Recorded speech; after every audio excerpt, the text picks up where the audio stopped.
Hello and welcome back to the podcast. Today I have a really great conversation with Alma Brock, a counsellor, yoga teacher, and someone who's really interested in specialising and supporting people working through trauma. This is the conversation to listen to if you've been curious about polyvagal theory, mapping the nervous system, and have a curiosity about somatic practices and how they might be able to support someone's journey of moving through their healing. This is also a great conversation for us practitioners and yoga teachers so that we can learn a little bit more about how we might be able to regulate our nervous systems depending on what's happening with our clients and our students. It's a really lovely conversation. I think you're going to enjoy it a lot. Without further ado, let's get into it. Hello, Alma.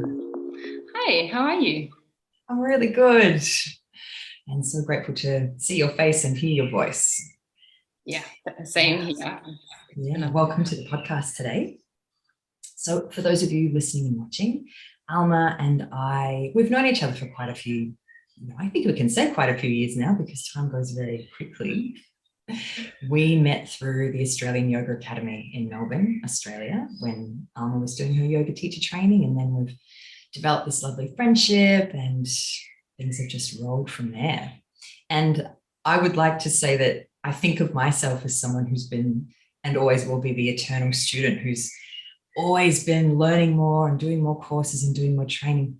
But today we have with us a woman who very, sort of in a very similar way has done a lot of training and has learned so much, everything from the yoga sphere and the mental health sphere. So Alma, we'd love to have you share with us what that journey's been like so far in terms of your learnings, and then also where that's led you to this current day in the way that you treat and see clients in your practice.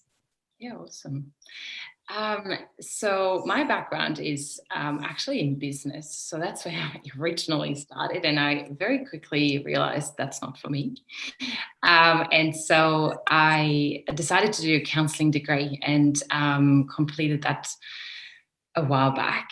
And then I started working in drug and alcohol initially. And to be honest, it was a really great space, a very just sort of a really rich space to learn, to be honest. But what came up for me was that I felt like there were limitations to how we were approaching the clients that came. So I came across yoga, and I came across specifically actually also the trauma sensitive yoga. And I decided to do my yoga teacher training to explore that for myself, because I was practicing yoga at that time, and I felt it did me a lot of good. And so I did my general yoga teacher training where we met at AYA, and then I left my job at drug and alcohol. I just felt like that was not me anymore, and I went into full-time teaching. And that was an amazing experience in itself, because I felt like I was able to actually start to embody some of the teachings that I was able to receive. And again, I felt like there was the time that sort of came and I'm like, okay, I feel like it's time to move on. And so I left the full-time yoga teaching, but I kept sort of teaching on the side. And at that point, I actually had done my trauma-sensitive yoga training, which is sort of a specific training that was developed in the States for combined treatment of people who have experienced complex trauma. And so I actually started facilitating yoga in a more therapeutic way at detox facilities and the Melbourne Drug Court. But also as a counsellor, I built my private practice, and I also started working with family violence, and I'm still working in that organisation at the moment.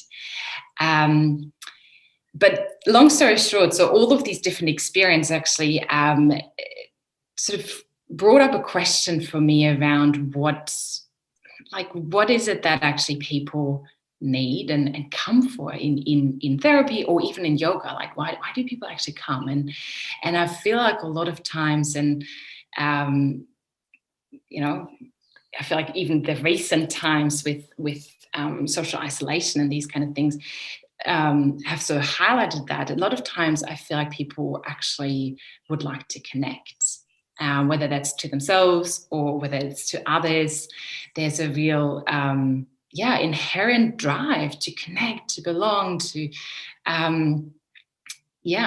be with another person or people. And I felt like the way I was approaching therapy at that point was very sort of head driven. It's like thoughts and analyzing, and that has its value. Absolutely. There's a lot of value in that. But in more recent times, and I guess that sort of brings us into the now, I've been very passionate about actually learning how to bring in your body into the therapy setting too. So I've been doing lots of studies in regards to what that looks like. And it's interesting because the studies were sort of intellectual, but then a great part of that was actually me practicing all these somatic ways to connect to myself. And so that's sort of where I'm at today, where I shifted from using more sort of the cognitive approach to therapy. I've shifted more to a somatic approach, meaning that our body holds so much wisdom, and we have an innate capacity to heal.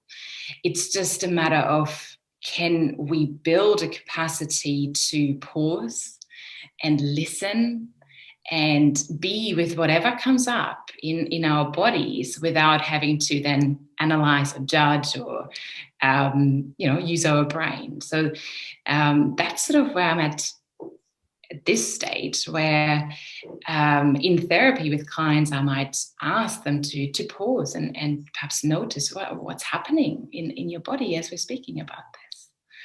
And it fills me up. I love it. I actually, like from my own practice, but also seeing clients connecting with themselves. It's so rewarding. Oh my gosh, there's so much in that I'd love to ask you about, and well, we can, because that's what these sessions are for. Something that really stood out in what you just said there was just that shift of, okay, how can I start incorporating the body into these sessions? Or how do I start creating a space or learn the skills that could be helpful for someone who might be having a traumatic nervous system response and may not even be aware, because that nervous system goes off so fast when you get triggered. Sometimes you don't even know that you have abandoned your own body. You don't even know where you are.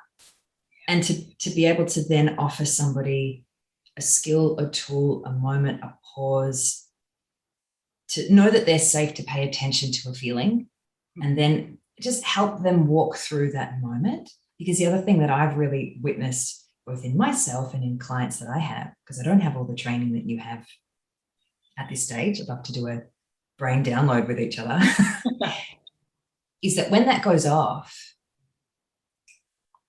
the body is also, as you say, wise and clever, and it's got all these amazing tools to actually like shut you down. Mm. Yeah. And that lightning fast response of the nervous system, if you don't have a skill, or if you haven't had somebody hold that space with you and help you figure out how to move through the fortress of your own nervous system, that disconnect from the body just happens over and over and over again. Yeah. That gives me goosebumps listening to what you just said, because it is so true. What I'm realizing is that we as humans, we actually, as a society, we are very disconnected from our bodies. And often, I mean, not everyone, but a lot of people don't even know about their nervous system, right? So maybe we can start there, and then I will come to that question. So what I found for myself really helpful is to really understand my own nervous system first. Because if you think about human beings, we are co-regulating beings, which means that I'm picking up on your nervous system, or my nervous system picks up on your nervous system signals, and your nervous system picks up on mine. And if we are both sort of in a regulated state, that's great. If we, and from that place, we can connect and share. But if one of us is triggered, the other nervous system is also picking up on that. And it might trigger them into a nervous system survival response, right? So in terms of the nervous system, the way it works is that there's something called the polyvagal theory, which is basically talks about that there's a really big nerve sort of going down all the way down to our sort of gut. And the polyvagal theory talks about that there are sort of three parts of our nervous system that we use. And when we are not triggered, it looks like in the top, because it's a hierarchy, in the top there's the safe place. It's called the ventral vagal nerve. And it's a safe place where we are able to think clearly, we are able to connect, we are able to feel safe and calm. Then underneath that sits the sympathetic nervous system. And when we are not triggered, that part of the nervous system is there for activation. So, if you go for a run, you need more energy, right? To get a bit of energy, and then maybe you sit down for your breakfast and the energy is sort of dialed back, right? And then underneath that, there's it's called the dorsal vagal nerve, and that is, again, in a not triggered state, it's actually responsible for digestion. So that's sort of the I guess the system, not all of it, but the relevant stuff of the nervous system. Now, if we think about being triggered, we have the safe place in the top. What happens to our, I guess, sympathetic nervous system is we get triggered into a fight and flight response. And if you think about sort of that part of the nervous system in survival, it's all about mobilization. So can I fight or can I run away? And often people experience that as sort of elevated heart rate, maybe sort of clammy kind of hands, or a sense of needing to move as well, or agitation, these kind of things. And then underneath that response is the shutdown response, the dorsal vagal, which is another survival response. And it's the characteristic, I guess, is immobilization. So very, very little movement. Often there's numbness, sometimes disconnect or dissociation. That's sort of where it lives. And it's often people describe sort of feeling like there's just no energy in their system to move, like not even to do like very, very, very basic sort of things in life. Now, the reason why that is relevant as a therapist is because it's really helpful for me to know where I'm at in my nervous system, right? Because we are co-regulating being, if I have a client and let's say I am triggered, the client's nervous system will also pick that up. So one of the really amazing and crucial things that we can do as therapists is to make sure that our nervous system is regulated. And so we are a safe nervous system. So I'm trying to figure out where to go next, because there's so much. I guess perhaps what can I say? Can I ask a question before you move on? You don't direct. Just a couple of questions to unpack that a little bit before we traverse on. The fight, flight, freeze that's often spoken of, is that then the dorsal aspect of that? When there is that freeze and low energy and somebody feels that they're so overwhelmed they can't even move. And also, is that what's going on? Let's say you've got a couple that have an argument and one person just wants to go at it and fight and pull it apart and be really animated and energetic in the fight, and the other person might actually just completely go quiet and shut down and cave in, almost sink in. Would you say, from that description of that kind of broad brushstroke hierarchy of the nervous system, that might be what's going on when someone just goes, I give up, I'm out? Yes. So I'll answer the first bit first, and I'll come to that. It's really interesting because people often know the fight, flight, and freeze, right? And the freeze response is not quite the shutdown response. So it's on a physiological level, what happens is that in fight and flight, it's just the sympathetic nervous system, or part of the nervous system. And then in the freeze response, it's a combination of the sympathetic and the dorsal. And then in the shutdown responses, it's only dorsal. So the freeze response is often sort of like that deer in headlights, where it's just like literally frozen. And I guess sort of the differentiation is with the shutdown, it's sort of that there's no life energy inside of me anymore. So that's sort of, it's a form of shutdown, but it's not the sort of pure dorsal shutdown. And I guess depending on how you work with your clients, that might be something to explore, right? Like, how does freeze feel for you, and how does shutdown feel for you? So then the client can then realize, oh yeah, there's a difference, and I might need something, like I might need different tools depending on where I'm at, right? But does that make sense? Yes, it does. Yes. Coming to that couple, it's actually really common. Working with couples, I can see that a lot.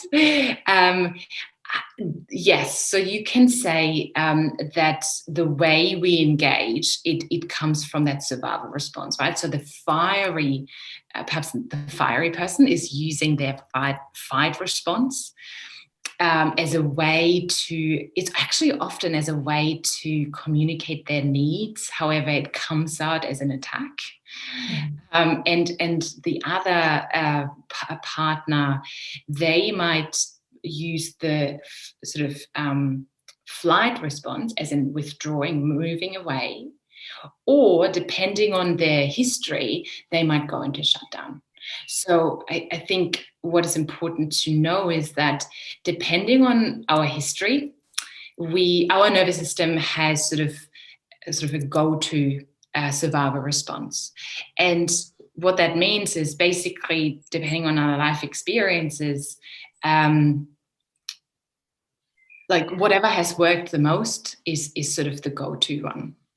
And I think it's important to remember that we don't choose our survival responses, especially with people who have experienced trauma. There can be a lot of self-blame around, why didn't I fight? Why didn't I run away?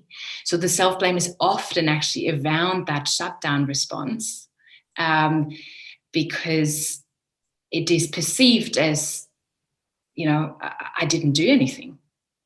And so therefore it's my fault, which it's not. We don't choose our survival response. Our nervous system evaluates the situation and then does whatever it has to do for survival. In that lightning fast response. Yeah. Wow. Yeah. I'd love to speak to something that I really notice in a yin yoga context. Alma is also a yin yoga teacher. That's also part of her swag. Something that I talk about in the trainings, and something that I would talk about in a class is, and I think it's also using yin yoga as a place where, because it's slower, to help people get to know themselves a little better, definitely getting to know their nervous systems a little better, but not stating it. But I would always say, I would ask those open-ended questions of just noticing if you take yourself quite far into an edge where you're feeling a lot of sensation, What else is happening in the rest of your body? Have you started to squeeze your teeth together? Are you clenching your jaw? Are you guarding in your musculature? Because I imagine that's also a sympathetic response, that gripping and tensing, because the body's going, is this safe? I don't know. I'm got my foot on the brake here. I'm not sure. And are you breathing? Are you holding your breath? And then can you try and guide yourself within this experience back to a level of intensity where the breath can move with ease? So it's really interesting listening to your language, because you're talking about something that I haven't mentioned yet, and it's really relevant, right? I do agree with you that especially in yin yoga, where, as you said, we slow things down. And if you imagine being in a society, and you don't have to imagine because we're living in a society like this, which is very fast paced, right? And so then you come to your yin yoga class and you slow down, and often what happens is that things automatically come up because they are things that we haven't tended to all day, all week, maybe not for a whole year. Right. And then on top of that comes perhaps what you mentioned, where, again, society-wise, we have been taught that sort of pushing your body is sort of the right thing to do, the good thing to do for whatever reason, but that's sort of a common belief. And so in yin yoga, we not only slow down and have perhaps body memories come up, or sensations or emotions, but we also then push our body even further. So it's almost like it's a double threat in some ways, which way it makes sense, like that there's sort of like a clenching of the jaw or the teeth, or like a holding of your breath. Like it makes a lot of sense that is something that comes in. And the thing that you were talking about that I haven't touched on is, it sounds like when you were saying, like what do you need perhaps to find a bit more of your breath? What adjustments do you perhaps need to do or make to find a bit more ease or softness or regulation?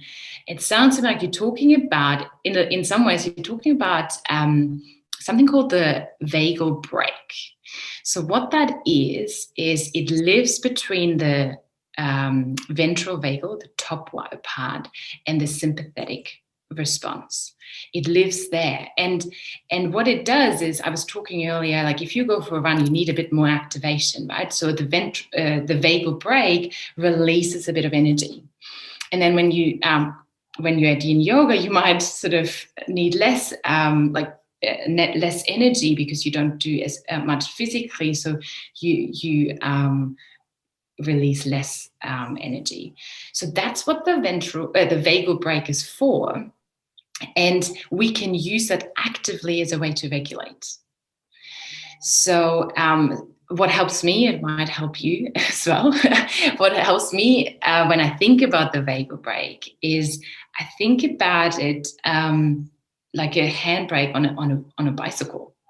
Right? So if you go downhill, you might want to tighten the brake a little bit more so you don't go too fast. But then at the bottom, you release the brake, and that's sort of how that vagal brake works. And so breath can be really helpful. In saying that, I do want to say that for some people, breath actually is also a trigger. So it's sort of it's that is a lot. Yeah, I think it's really important to say that that's the case. But just for a moment, if you think about breath, actually, especially like an out breath, that in itself is regulating for our nervous system.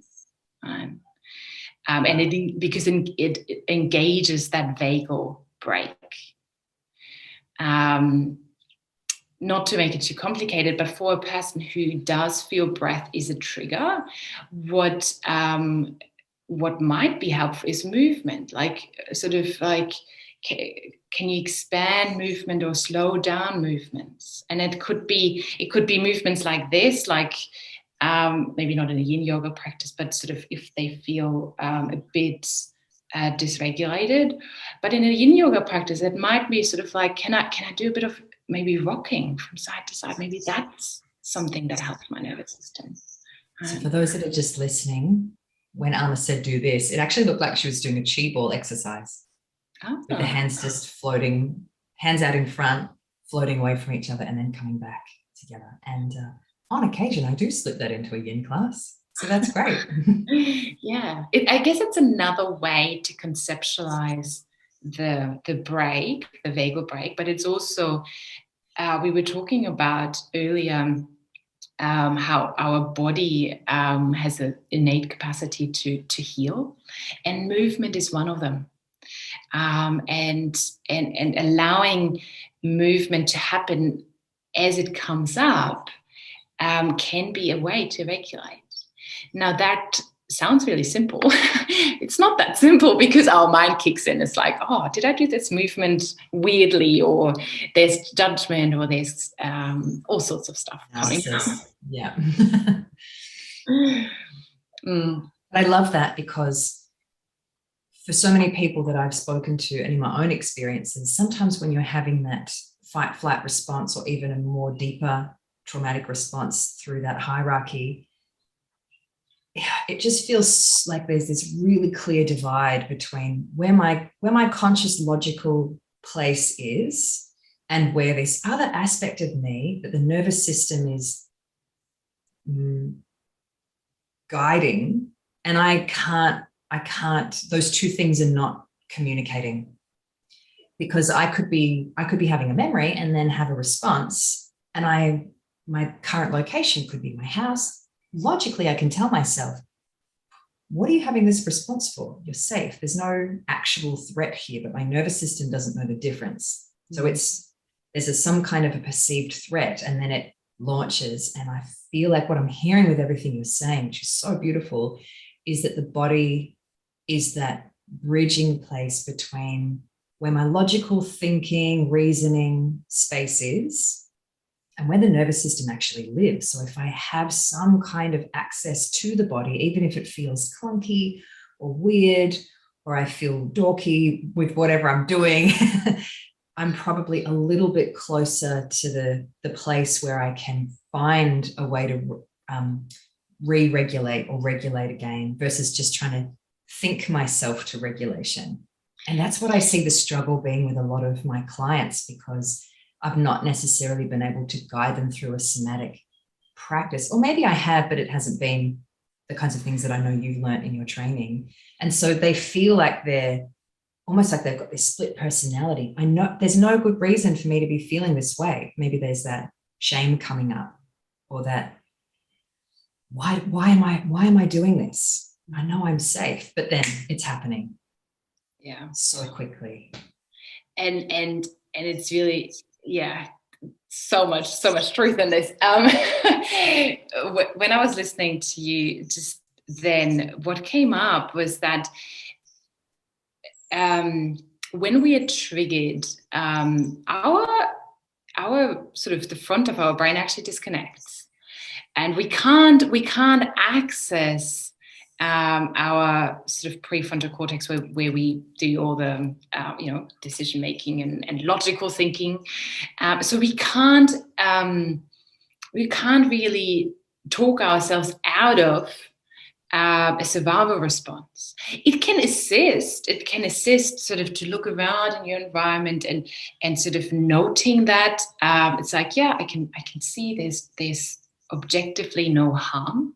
However, your survival response, it might have picked up on actually a body memory that, yes, has nothing to do with your environment, but perhaps something within you was triggered that so it still perceives that as a threat, and no amount of, I guess, talking yourself out of it will really help you moving through.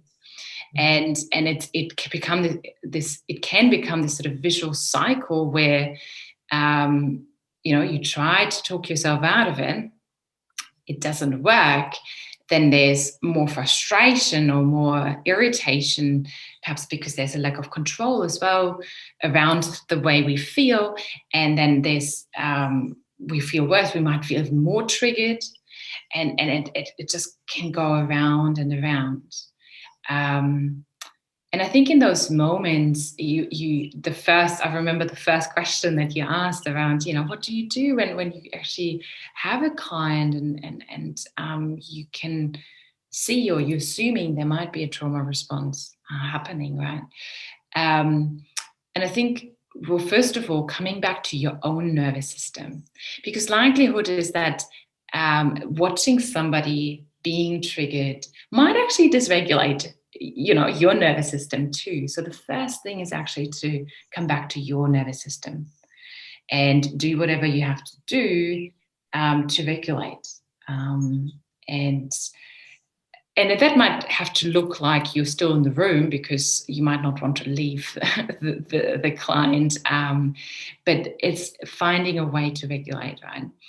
And then from that place, it's really about being present, being present, but also being receptive to whatever the other person perhaps sort of shares, because as we said before, the wisdom is in your body, right? So often in a trauma response, and we might have to do a little detour here.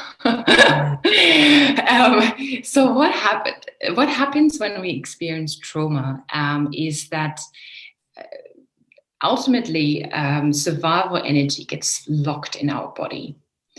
And the way it happens is that, let's say there is a traumatic event and our nervous system mobilizes a lot of energy for us to either fight or run away, right? And if that's not possible, if that's not an option, as we said before, we go into that shutdown response. But what happens to that energy is that it stays in our body. So it's sort of like you press the brake and the accelerator at the same time. It's just sort of a lot of energy. And when we think about animals, because it happens for animals too, when we think about animals in the wild, what happens is, let's say they get a chance to actually run away eventually, right? Let's say there's a cheetah, there's a gazelle. The cheetah chases the gazelle, and the gazelle's nervous system realizes, I'm not fast enough to run, and it drops. It appears dead, but it's in that sort of shutdown response. And let's say the cheetah goes away, gets its little babies to feed. And in that moment where the threat has left, the gazelle has the opportunity to run and use that stored energy to get away. Right? So that's sort of naturally what wants to happen in our body. The energy wants to come out. Right? And even if the gazelle didn't have that opportunity, it would be killed. But what happens in the shutdown response, which I think is pretty amazing, in our brain, or in the animal's brain, hormones get released that any kind of pain is perceived as less painful. So even in that sort of death moment, there's sort of nature taking care of that animal, because it's not as painful as it perhaps would be if it wasn't in that state. Right? Which I want to ask about that. Well, the first thing I want to say is that Alma and I have talked about this a little bit before, because we often go for long walks and talk about our dogs.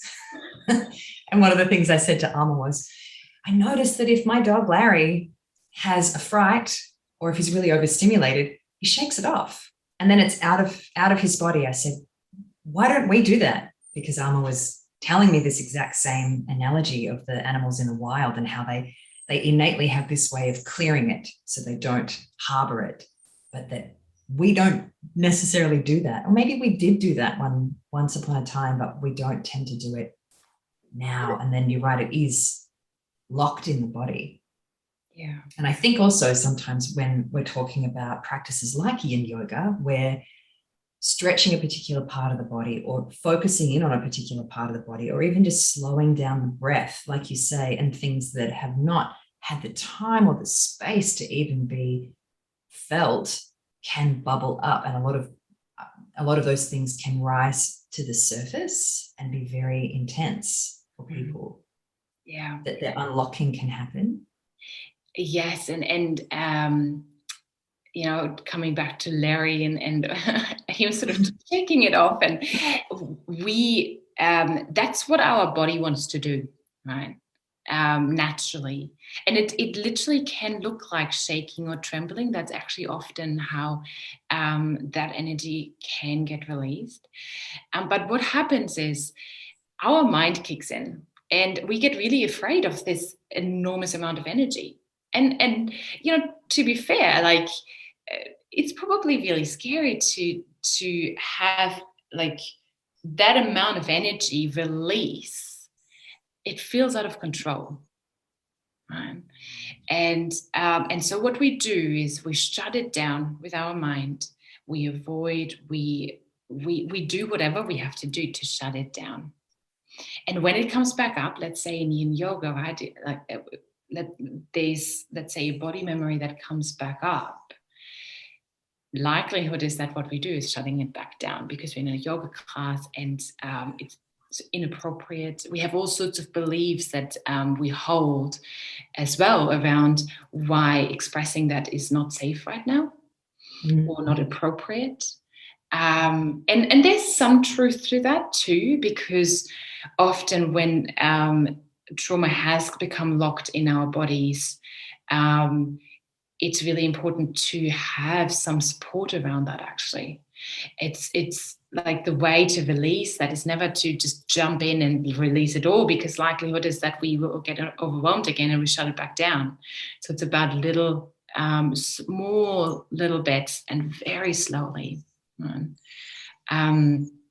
But yeah, that's perhaps why in yin yoga, when we slow down and we hold positions that hold perhaps body memories, or it might be the way we tense our muscles, right? Memory. When we think about memory, we often think about sort of a story, or we think about maybe a sensation.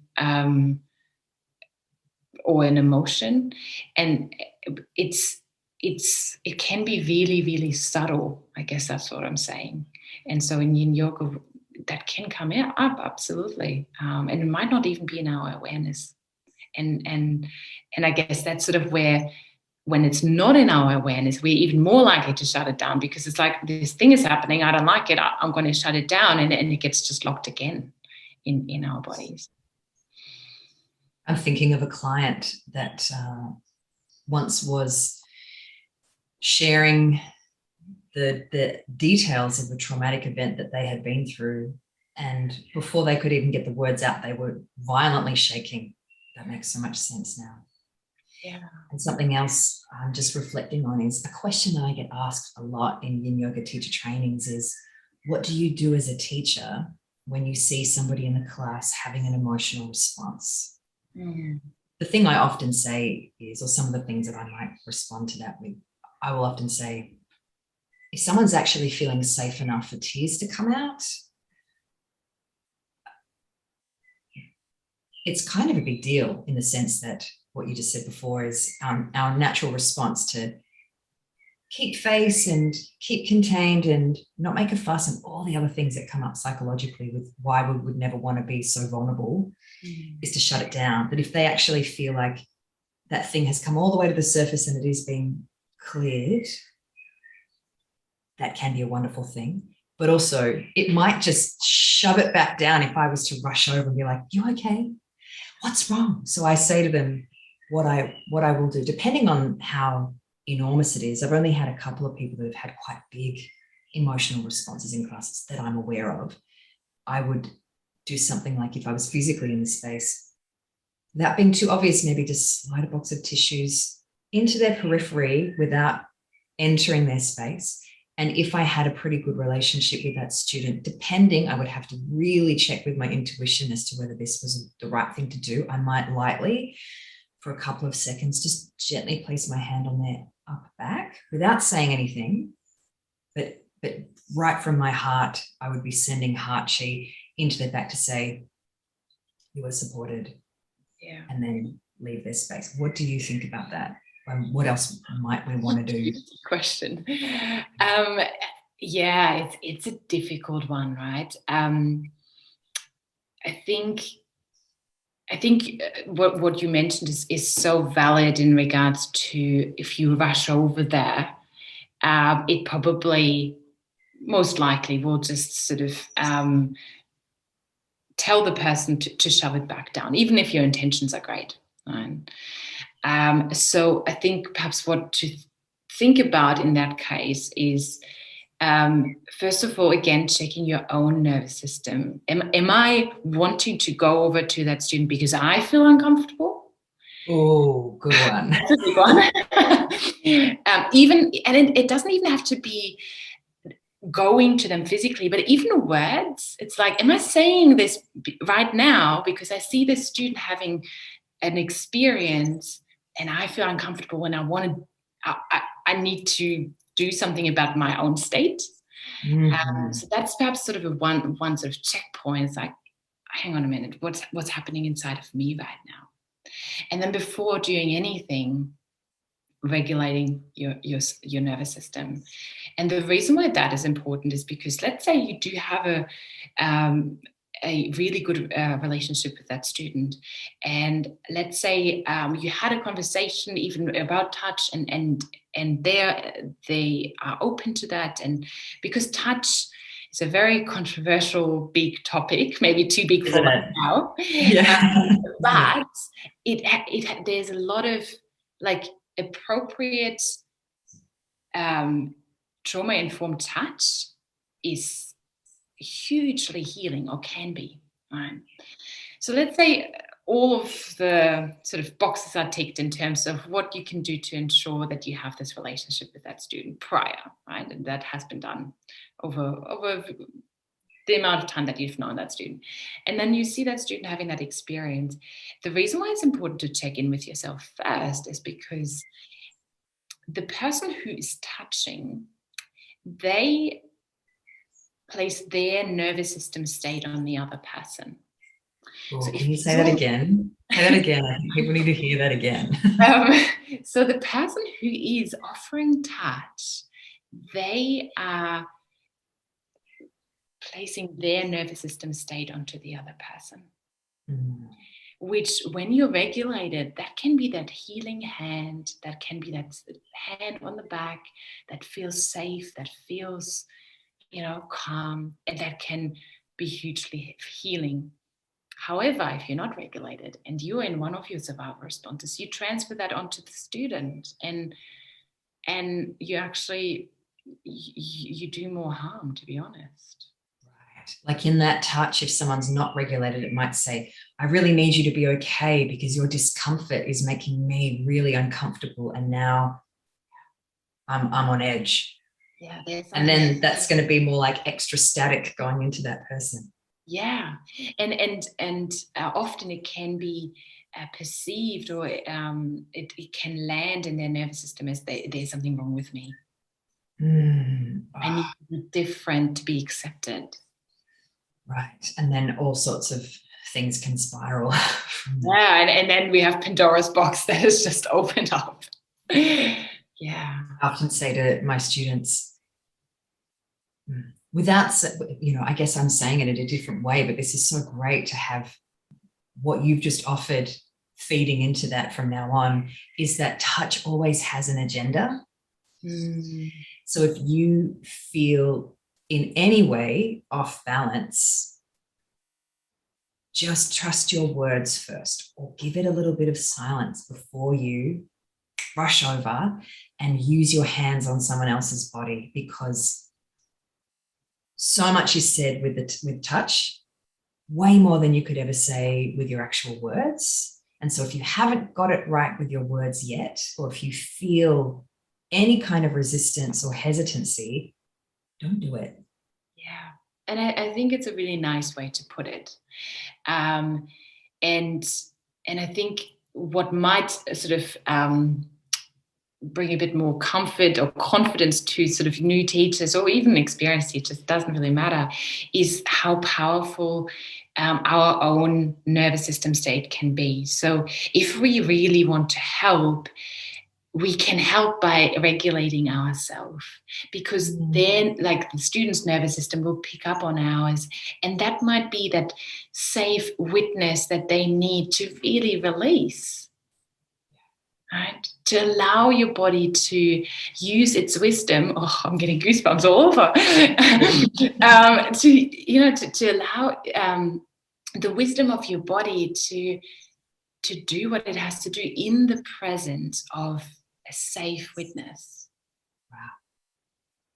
And given that a lot of the people that will be listening to this are yoga teachers or practitioners, maybe they're acupuncturists, I think that's so important because people may listen to this and want to go, oh yeah, I'd love to do some trauma-informed training, or I'd like to learn a few more somatic techniques or practices that I can bring in. But you're so right. The first thing that I think is going to be the most valuable, hopefully, that people can take away from this is, all right, if that's happening in front of my eyes in a classroom or on the table with a client, how do I notice that I'm first responding to that other nervous system in here that I'm wired to, especially because of how empathetic practitioners are as well. We feel things so deeply.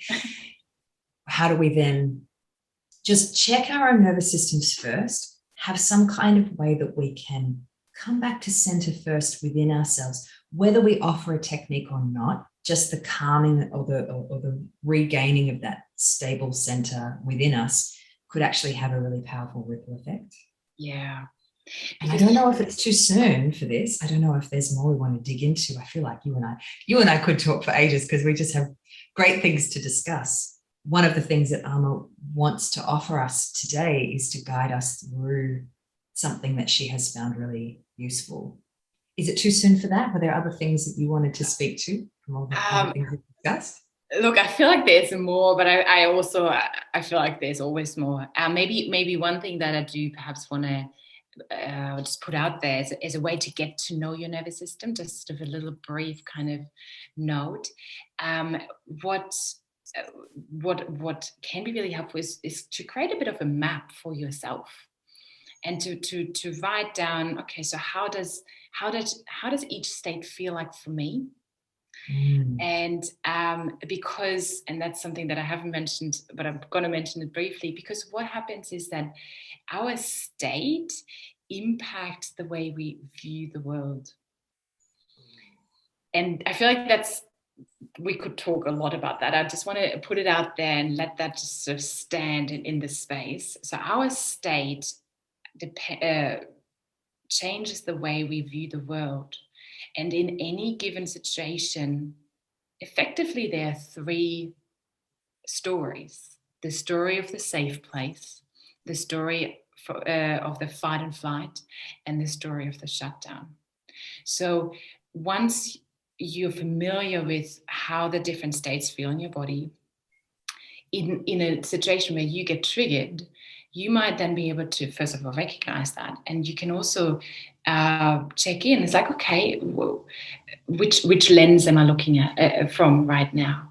And what would this story sound like, feel like from the other two states? Right? And so that can be sort of a way to start getting to know your nervous system. And there's more, but we can leave it there. There could very easily be a second podcast. Yeah. We could definitely do another one of these. Yeah. Also, it sounds like in that, from other practices that I have, it also sounds like the difference between what does it feel like, what are the kind of thoughts that run through my mind when I do feel calm, peaceful, steady, safe, versus if I feel like I'm under some kind of attack. Mm-hmm. Where do I go if I feel like, even for an instant, there's a sense of threat or even a perceived victimhood? If I feel like something is coming at me and I've gone into my victim state, what kind of thoughts then travel through my mind? What response do I have in my body? Mm-hmm. Because as you said before, for me personally, with my own spiritual practices, the difference between those two places that I can be in vastly change the way that I perceive the world. Because if I perceive the world as a place where everything is in flow and everything is fine and I am safe, I'm so expanded. But if I feel like I'm under attack or I'm trying to pull away from certain things because I have a perceived threat there, then the world can feel like a dangerous place. And then I contract in and I want to pull away. And I think yes, absolutely. And it's interesting because we are able to connect with others in that top part, of our nervous system, in that safe place. When we go into survival and when the world becomes dangerous, we disconnect from our environment and often, unfortunately, also from ourselves as a way to survive. And I guess perhaps just sort of one note on that too, when we are triggered versus when we feel safe, we might actually need different things to regulate, to look after ourselves. Like if we're in a shutdown response, we don't need to go for a run because there's literally no energy. And maybe, there's sort of a story in your mind that going for a run should be good for me or is helpful. And it can be helpful, but maybe not in that state. Yeah, right. Yeah. So the mapping also includes what's going to be helpful for me if I'm in this state versus the things that are just, I've always thought was like a blanket. This will fix it, or this will make me feel better. Like, sure, if you've got the energy, but if not, well, what's on the map for that? Yeah. How have I mapped out what helps me when I'm in shutdown? Yeah. So it's sort of like finding, you can call them what do they call ventral anchors. So basically finding different things that you might do or not do. Like it's not about doing, but it might be about, you could sit in the sun. So you don't really actively do anything, but that might be something that you could write down. So depending on where you're at, yes, you can then start to identify, this is what I need in those moments. I always tried this other thing and it never worked and it frustrated me. But now I can really see, I just want to sit in the sun. Yeah. A few years back, I've kind of gone up and down the swells of burnout, as many people have. A few years back, someone introduced me to the idea of writing myself a self-care plan without all of this amazing detail of what can be going on. But what I had to do was write myself 2 different self-care plans. I had to write one for when I had energy. And so the things that were on that list might have been go to 5 rhythms and go dancing or walk along the water or all these other things. But then if I was totally cooked, those things were not useful or helpful because I didn't have the energy for it. And then, that would make me feel even worse about where I was at. So I had to have a completely different self-care plan for when I was exhausted. And they might have been things like YouTube videos that always cracked me up laughing, like a blooper reel from a funny show, or particular comforts like listening to Pema Chodron or something like that. So it meant that I had, the building blocks of the map where I probably didn't know what was going on in my nervous system, but I just knew I did or didn't have the energy. Yeah, I like that. That's a really nice way. And I guess sort of with that added knowledge of the nervous system, what can happen for people is that it's almost like it gives them permission to not do, and yes, it is. I think it's very unfortunate that we often do need that permission for ourselves, but it's like if we use the nervous system as a way to really guide us, it's like my biology tells me right now that I need rest. So that's the permission here, right? I'm not lazy. I want to watch funny videos, or what? That's sort of that added. I feel like almost validation too. It's like, it's okay. I'm allowed to do that. It's okay. I'm taking care of myself. And this is how it looks on the day when when I have energy, and on the days when I don't. And people's language can be really tough. I hear a lot of people say, oh, I should X, Y, Z. Oh, I really should go to yoga more, or I should do this. And they're always things that require a lot of effort, and the way that they say it doesn't necessarily come from a place of joy or craving. It's just that they should. And I say to them, just have a practice this week of replacing your shoulds with coulds. I could go to the gym. I could do yoga. So there's that choice, that permission-based choice versus, oh, I really should, blah, blah, blah.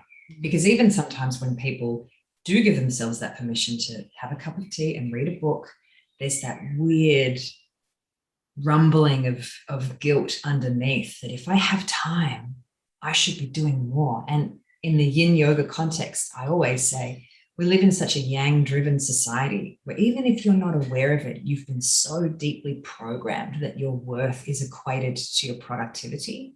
And it's really, really hard to start rewiring that program, even if you're listening to this amazing information, because we've been soaking in it our whole lives.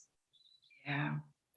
Yes. And I guess, which is sort of the whole topic of what we've been talking about today, is the biggest way to do that, to reprogram, is to practice, to actually come back to your body and to listen, and to practice listening too, because we're not necessarily, we might not know how to listen, right? But yeah, it's sort of like once you have the evidence within yourself, even if it's like this tiny moment, that's sort of then something that you can build on, right? And the shoulds will fall away. And often people do feel more alive and more connected. It's like, yeah, I'm feeling this sensation right now. Okay, curious. You know, and there's no need to figure out what it is. It's just like, yeah, okay. And it might guide me to move my arm in a certain way. Oh, yeah, cool.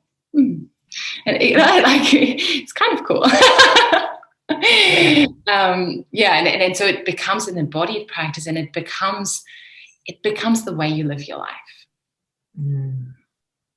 I'll also offer that I think sometimes it's really helpful to seek out somebody who can hold that space with you and help you to get through those first really strong barriers of feeling like it's okay to explore. And then you might only need a few sessions, or you might end up working with that person for a long time. I can speak from my own experience that the shutting down and the intensity of what happens in my nervous system when I'm reacting, it's been so invaluable to have my own therapist who's been able to hold that space fiercely, but with so much gentleness, so that I can actually start to be with that intense discomfort and start, the way I describe it, it's like just slowly starting to untie all these micro knots that I don't think I would have been able to do on my own, because when that reactivity happens, sometimes you do need someone to be there with you. Yeah. And again, the goosebumps come. It's so true, right? Being in therapy, and therapy is great because it is sort of, there's this other person there specifically for you. So that's sort of the difference to friends, where it's a two-way relationship. But yeah, I resonate a lot. My experience in having gone to therapy, and still am ever learning, it's amazing to be offered that safe space to start looking inside. Like, I used to describe it in a way where it's like, I feel like there's another room on the other side, but I don't know where the door is. Right? And I feel like through therapy, I have discovered there's a door there. Okay, and I need to do this to open this, and wow, there is another room. I knew it. And it's not a once you found the room, it's gonna be like that either. It's sort of that organic kind of ebb and flow. But yeah, I think you're so right, that seeking support can be just such a gift for your own self, to slowly unfold and discover. I love that analogy of the door, because I too resonate with that idea that there are these things in me that I can't seem to access, because the cleverness, the wisdom of my body to protect me has also compartmentalized them away from me being able to get to them and feel safe to just look around.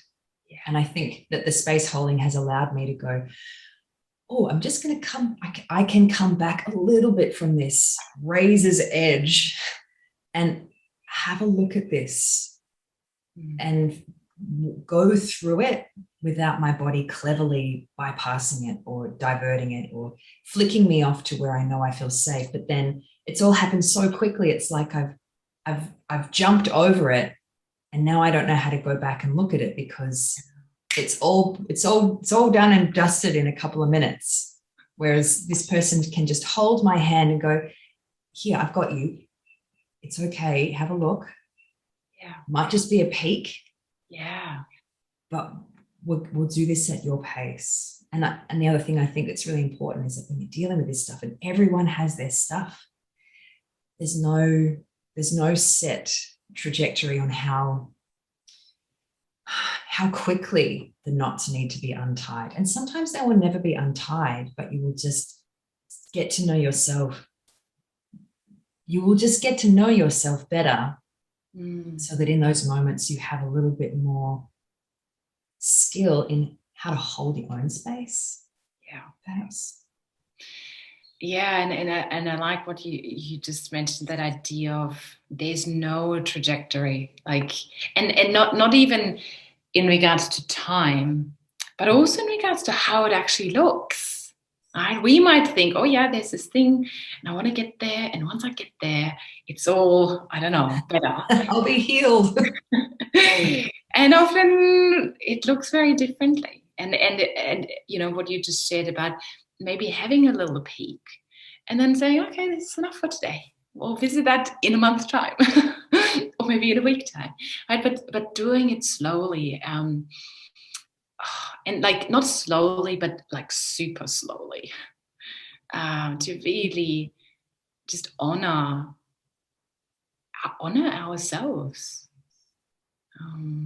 Because any kind of healing, it doesn't occur by rushing. It rushes. It's deprogramming again, isn't it? Because that's how we have been taught to do things faster, and the more intense, the better. The harder you push yourself, the more you'll get out of it. Yeah. But that just might be way too much. Like for me, a little peak, it might take me a couple of weeks to integrate that peak. And that was a microsecond. Okay. Yeah. That's going to need a whole bunch of time for me to sit with. And yeah. And that's okay. Yeah. Knowing that is okay, that, yeah, you might speak to your therapist or your practitioner of sort, and then you might feel really off, and it takes time to integrate before you feel like, yeah, we could have another look. Yeah. Yeah, it's big work. It is. I feel like we've been on a journey. Absolutely. Yes, this has been so amazing. Oh, you know, when you're listening to information and your whole body is excited, that's the feeling I've had this whole conversation. It's so great. Yeah, I know what you mean. It really lights me up from the inside. Yeah. And being able to share that too, I feel like it's knowledge that everyone can benefit from, right? So I'm really excited that we are talking about this and people are able to listen to this and then integrate that into their own life in however they like to do that. And if people want to learn a little bit more about the topics that you've introduced here, maybe we can put some links that you have found useful in the show notes if people want to go and start doing a bit more of their own study. Yes, absolutely. We can do that. Yeah. Wow. How do you feel about guiding us through something? Yeah, I like that. I'll explain to you first what we're going to do, just so you have a bit of an idea, and then I'll guide you through. So the practice. Just before we do that, maybe, is this a safe thing to do? Let's say someone's listening to this and they're driving their car. Do we need any disclaimers if people are operating heavy machinery whilst they listen to podcasts? I would encourage people to find a place where they can be undisturbed for a few minutes. Eventually, you might be able to use this practice in your car. Maybe it's not the best place to start. So perhaps maybe pause and come back if you are on your way. Exactly. You can sort of tune back in. And I guess, yeah, so basically just finding a place where you can be undisturbed for a few minutes. Yeah. The type of practice I was thinking of is it's called a back body practice, and I guess especially for practitioners, but not just only for practitioners, also individuals in the world, there can be sometimes a real sense of being alone in this, and being alone with your clients, and having to hold all this stuff that is coming up all by yourself. And that can be really difficult for our nervous system. And this back body practice, I guess it's an embodied way to access some of the supports that you hold within your body, that are perhaps around you too. And I would encourage people, if this practice resonates, I would encourage people to perhaps incorporate that as a sort of regular practice. And the reason for that is because the more you practice this, the more your body develops a memory of it. So then when you're with the client, you can easily access it. So yeah, if this resonates, feel free to practice it as often as you like. And also, if at any point this practice becomes not useful, feel free to stop or do something different. It's your choice. So feel free to maybe make any kind of movements that you might like to make. I heard recently, like, describing this sort of moving around as like being a fussy cat, sort of before they settle in for their afternoon nap. And I really like that, sort of like just making some movements. And taking your time with that. Eventually finding a seated position with your body. And I will practice together with you, and I will have my eyes closed because it helps me to guide you through. But feel free to have your eyes open or closed, depending on what feels useful to you.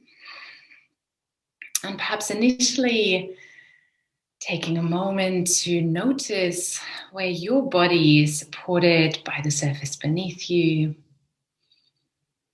maybe the surface behind you.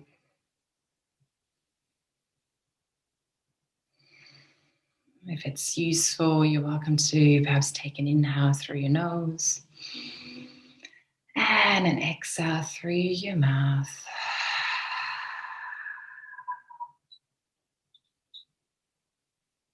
Whenever you're ready, taking a moment to become aware of the front part of your body.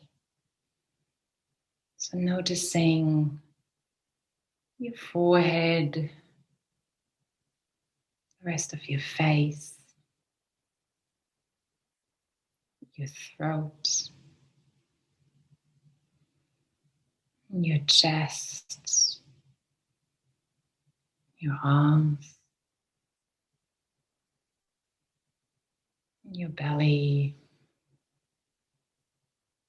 your pelvis, fronts of your legs, and the tops of your feet.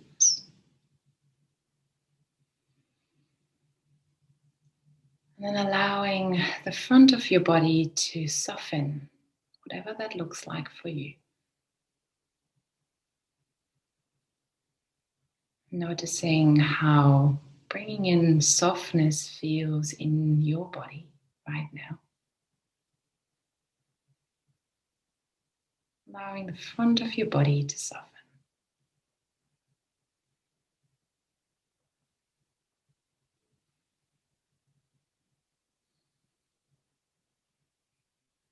In your own time, shifting your awareness to the top of your head. And then imagining a center line all the way from the top of your head, all the way down to your sit bones. And then allowing your breath to travel up and down this channel. If it's useful, you could imagine some color or some light in that channel too. You could use your breath as it is. Allowing your breath to travel up and down that channel.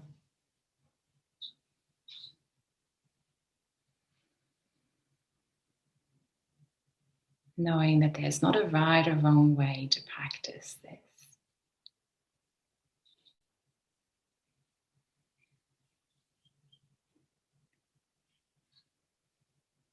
Maybe taking another 5 to 8 rounds of breath.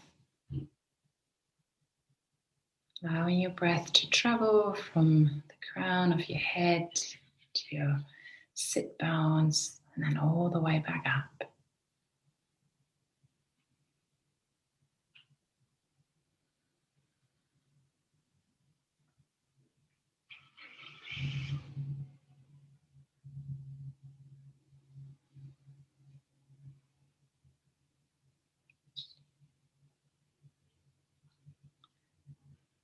And then whenever you feel ready, there's no rush. Shifting into your back body. And that shift is like a micro movement. So moving from that center line, like a tiny little movement into your back body. Might not be visible at all. And noticing the back of your head, the back of your neck, shoulder blades, back of your ribs, lower back.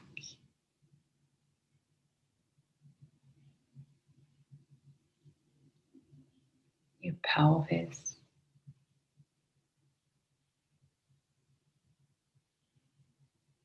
back of your legs, perhaps the soles of your feet.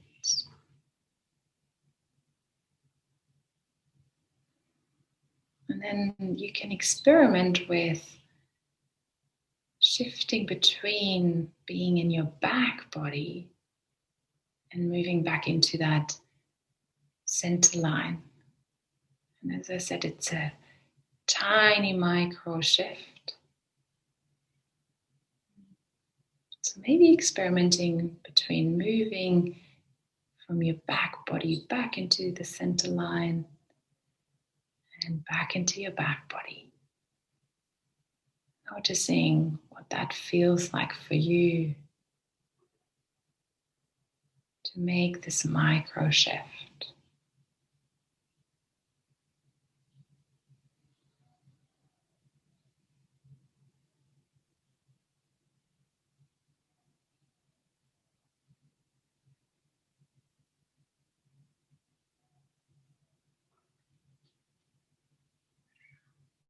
Staying here for a little while longer.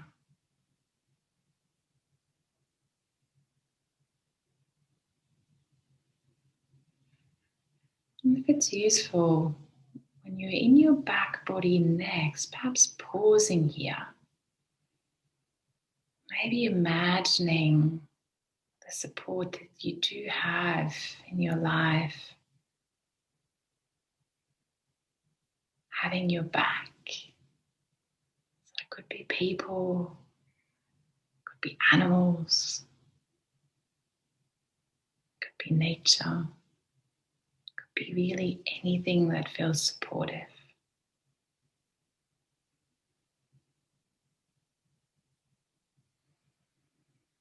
Noticing the support.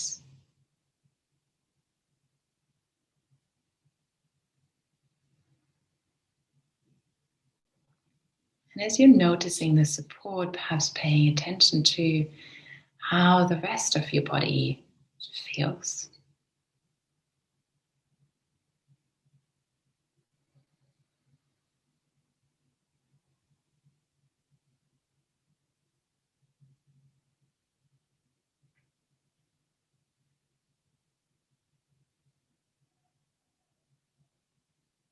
Allowing this to imprint into your nervous system, a sense of support.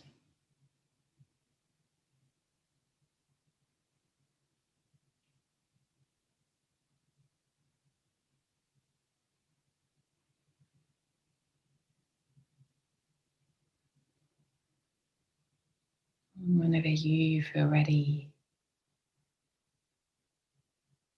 welcome to shift back into that central channel. Taking a few rounds of breath here.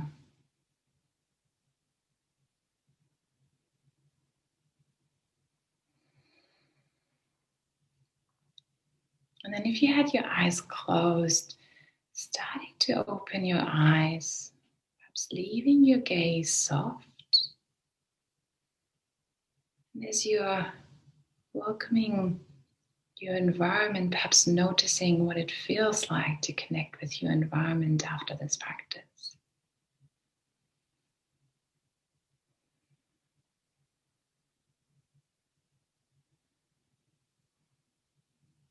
Whenever it is a useful time for you, you're welcome to expand your awareness, perhaps looking around.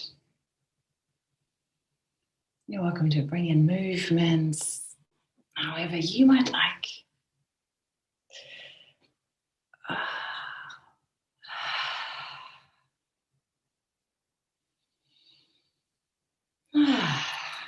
Welcome back.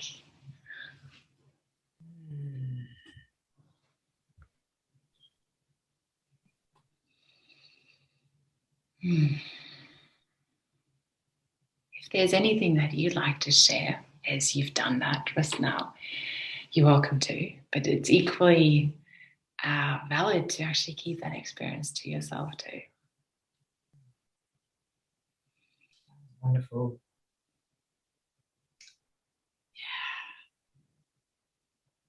I might choose to not hear so that it doesn't influence the experience that people listening might have had.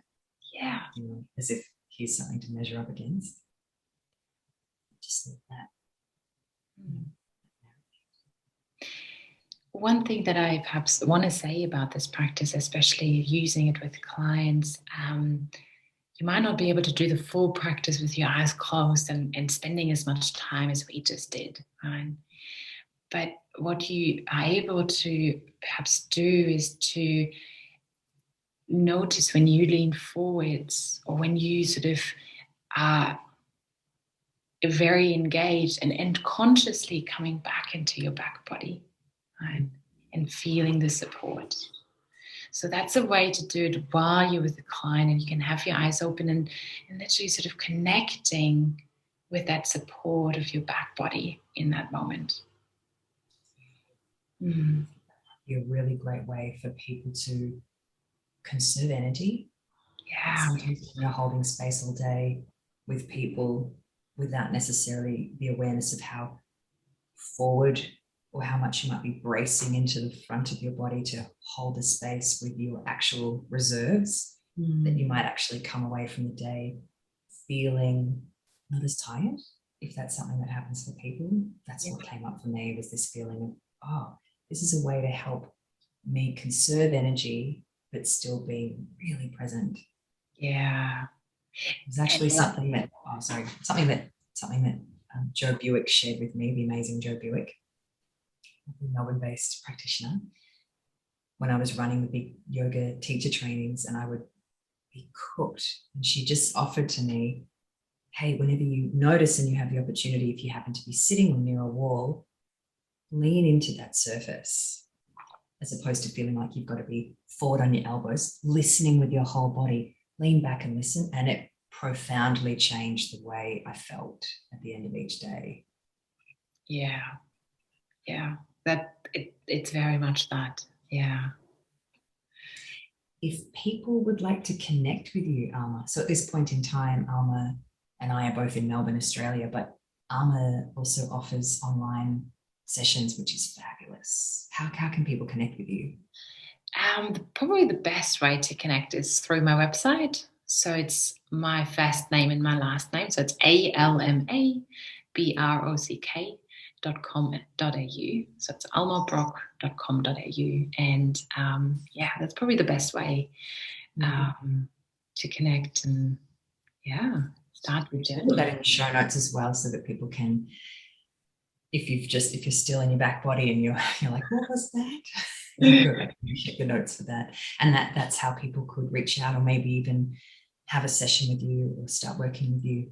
Yes. So you're always welcome we can have like a free sort of call, for like 15-minute call, if you just want to get a bit of a sense of, if whatever it is that you want to have help with, if that's something I can help you with. And then we can book a session, or we can book a session straight away if you're sort of certain that you'd like to work with me. So oh, fantastic. Wow. Thank you so much for all that you've offered in this session. I can already get the sense that many people are going to come away from listening to this with so much value in this session. So thank you. I really enjoyed this, and I just, my heart feels full. It always feels full when I actually speak to you, and it feels even fuller being able to share that with you. 100% likewise over here. I feel amazing. I feel so good. And I hope that chi that we've cultivated between us, I hope that if you're listening, you can also feel that, because it's big right now. Yeah. So thank you so much for listening and joining us in this conversation today, everybody. And I think we'll finish it up here. Thanks, Alma. No worries. Take care. You too. Bye for now.